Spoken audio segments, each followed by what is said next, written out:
بسم اللہ الرحمن الرحیم۔ شروع اللہ کے نام سے جو بڑا مہربان نہایت رحم والا ہے۔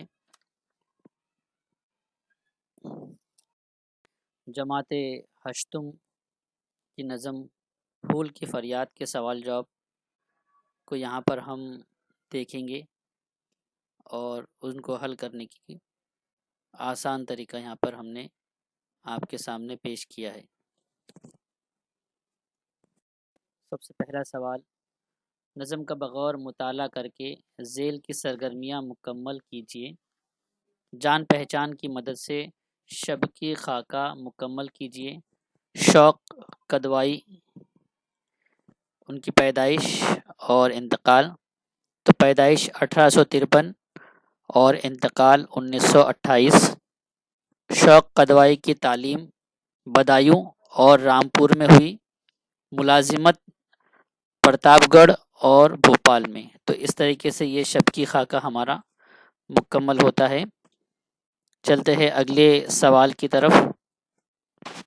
جملے میں جواب لکھیے۔ پہلا سوال، پھول کس بات کی فریاد کر رہا ہے؟ تو پھول اس بات کی فریاد کر رہا ہے کہ یہاں پہ کس کا جو لفظ ہے ہٹا دینا ہے، اور پھول اس بات کی فریاد کر رہا ہے کہ اسے شاخ سے توڑ لیا گیا۔ یہ جواب اس طریقے سے ہمیں جوڑ کر کے لکھنا ہے۔ یہاں پہ کس کا لفظ ہٹانا ہے اور کس کو اس میں بدلنا ہے۔ پھول اس بات کی فریاد کر رہا ہے کہ اسے شاخ سے توڑ لیا گیا۔ دوسرا سوال، پھول کی ہنسی کا دردناک انجام کیا ہوا؟ تو اس کا جواب بھی ہمیں سوال سے شروع کرنا ہے۔ پھول کی ہنسی کا یہ دردناک انجام ہوا کہ اسے شاخ سے جدا کر دیا گیا۔ تو یہاں پر اس طریقے سے ہم سوال نمبر 2 کا جواب لکھیں گے۔ تیسرا سوال، بے آب ہونے پر پھول کی کیا حالت ہو گئی؟ تو بے آب ہونے پر پھول کی پتی پتی مرجھا جانے لگی۔ تو بے آب ہونے پر پھول کی پتی پتی مرجھا جانے لگی۔ اس طریقے سے ہم اس کا جواب لکھیں گے۔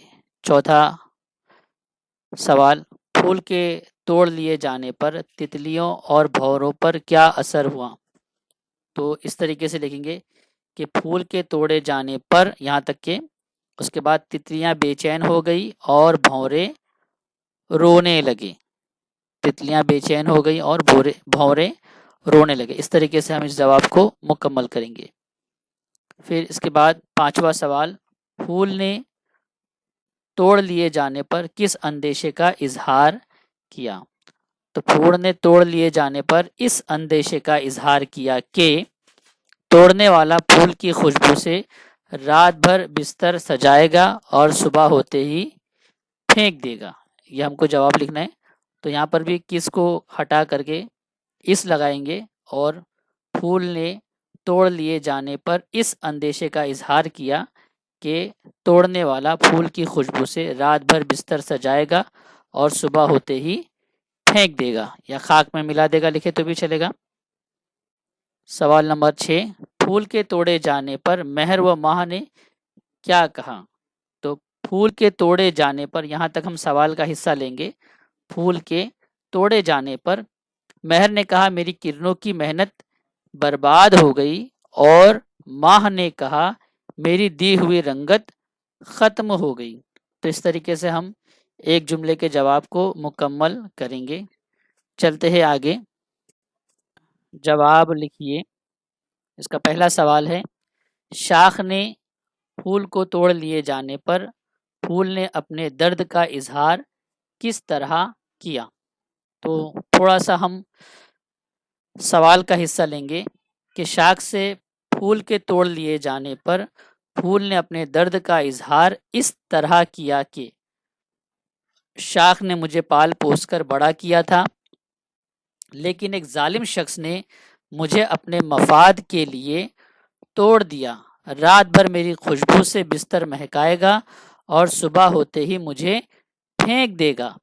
میری جدائی میں تتلیاں بھورے روئیں گے اور مہر و ماہ کی محنت بھی رائگاں ہو جائے گی۔ تو اس طریقے سے پھول نے اپنا درد کا اظہار کیا، تو اس طریقے سے جواب ہم لکھیں گے۔ دوسرا سوال، پھول نے اپنی فریاد کس طرح بیان کی؟ تو پھول نے اپنی فریاد اس طرح بیان کی کہ اے ظالم میرا قصور کیا تھا۔ پھول جو مخاطب ہے کہ اے ظالم میرا قصور کیا تھا جو تو نے مجھے توڑا، مجھے میری شاخ پر ہی رہنے دیتا، میری رنگت خوشبو اور پتیاں مرجھانے پر ہے، جس پر میں تھا وہ ڈالی خالی ہو گئی۔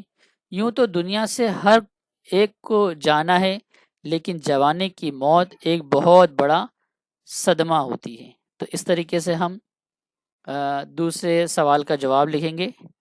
تیسرا، اس کے بعد ایک سوال ہے، درج ذیل شعر سے محاورہ تلاش کیجئے اور اس کے معنی لکھیے۔ یعنی یہاں سے اس شعر میں ایک محاورہ ہے، اس محاورے کو تلاش کرنا ہے اور اس کے معنی لکھنا ہے۔ شعر اس طرح سے ہے، دید اے حیراں ہے کیاریاں، باغ باغ دل پہ داغ، شاخ کہتی ہے گل ہوا میرا چراغ۔ تو یہاں پر جو محاورہ ہے چراغ گل ہونا، یہ محاورہ ہے۔ تو محاورہ ہے چراغ گل ہونا، جس کے معنی ہے نام و نشان مٹ جانا یا غائب ہو جانا۔ ہم کو اتنا ہی لکھنا ہے، یہاں پر محاورہ تلاش کر کے لکھنا ہے اور اس کے معنی لکھنا ہے۔ تو یہاں پر یہ سرگرمی ہمارے سوال کے جواب مکمل ہو گیا۔ آگے ہم چلتے ہیں اگلے سوال پر۔ درج ذیل شعر کی روشنی میں پھول کی فریاد لکھیے۔ شعر اس طریقے سے ہے، جس کی رونق تھا میں بے رونق وہ ڈالی ہو گئی، حیف ہے بچے سے ماں کی گود خالی ہو گئی۔ تو اس میں جو بات پھول کی فریاد ہے وہ اس طریقے سے ہے، پھول نے یہ فریاد کیا ہے کہ ایک ظالم شخص نے اسے شاخ سے توڑ کر اس شاخ کو بے رونق کر دیا، اور یہ ایسا ہے جیسے ماں کی گود سے بچے کو جدا کر دیا گیا۔ تو اس طریقے سے ہم مختصر اس کا جواب لکھیں گے۔ اگلا سوال ہے، نظم کی مدد سے ذیل کے الفاظ کے لیے ایک مکمل جملہ لکھی۔ یعنی یہاں پر 4 الفاظ دیے ہوئے ہیں، اس کی مناسبت سے ہمیں 4 جملے لکھنے ہیں جو نظم کے حوالے سے لکھنے ہیں، یعنی نظم میں جو باتیں بیان کی گئی ہیں اسی کے حوالے سے۔ تو پہلا ہے پتیاں۔ تو پہلا، پھول کی پتیاں اڑتی پھریں گی اور پھر خاک میں مل جائے گی۔ تو ہم کو یہ پتیوں کے بارے میں لکھنا ہے کہ پھول کی پتیاں اڑتی پھریں گی اور خاک میں مل جائے گی۔ دوسرا ہے ڈالی۔ ڈالی بے رونق ہو گئی کیونکہ اس پر سے پھول کو توڑ لیا گیا۔ تیسرا رنگ ہے، تو رنگ پھول کا رنگ تبدیل ہو رہا تھا کیونکہ اس کی پتیاں مرجھا رہی تھی۔ چوتھا شاخ۔ شاخ سے پھول کے جدا ہونے پر شاخ کہنے لگی کہ میرا چراغ گم ہو گیا۔ تو اس طریقے سے یہ ہمارے تمام سوال جواب مکمل ہوئے۔ امید ہے کہ آپ کو ہمارا یہ ویڈیو پسند آیا ہوگا اور سوال جواب کا حصہ سمجھ میں آیا ہوگا۔ جزاکم اللہ خیر۔ اگر ہمارا ویڈیو پسند آئے تو اس ہمارے چینل لرننگ ٹرکس کو سبسکرائب کریں، لائک کریں اور اپنے دوستوں میں ضرور شیئر کریں۔ خدا حافظ۔